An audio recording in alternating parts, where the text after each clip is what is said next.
Là, vous avez la description de la méthode de cartographie. Donc, 15 jours par an, ces étudiants en sciences de la mer se retrouvent au CREM du Barcarès, le centre de recherche des écosystèmes marins, une base avancée de l'université de Perpignan sur la côte catalane pour ces jeunes scientifiques. On est proche du site de plongée et puis on est directement immergé dans le laboratoire, donc c'est intéressant, on n'est pas qu'en salle de classe. Moi je suis du Pays Basque à la base et je suis venue à Perpignan parce que notamment il y avait cette option de plongée. Et pour ceux qui veulent faire de la biologie marine, je trouve ça super. On est en contact avec les professionnels, on apprend à plonger scientifiquement, c'est top.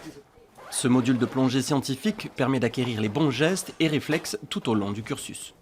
S'il y a des choses à revoir petit à petit au fur et à mesure des 2 semaines, parce que c'est quand même 15 jours intenses, ils vont corriger leur façon de travailler et puis surtout apprendre à travailler en équipe.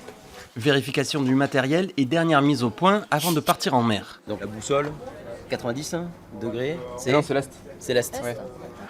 L'équipe est fin prête, le bateau quitte le port du Barcarès, direction le large pour une plongée à 10 mètres de profondeur. Temps de plongée maximum, 30 minutes maximum. 1, 2, 3. La profondeur est faible pour réaliser l'exercice, mais pas facile de cartographier pour une première fois dans une mer agitée. Ça s'est bien passé l'ensemble. On a réussi à faire les transects, à prendre notre direction. On a essayé de faire un carré par contre, mais avec le courant, on a dérivé de 100 mètres.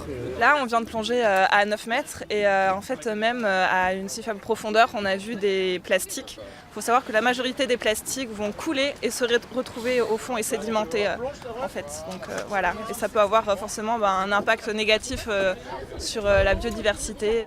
Enseignement, mais aussi recherche, le CREM teste des solutions de restauration écologique. Ces larves capturées en mer grandissent ici pendant 4 mois à l'abri des prédateurs.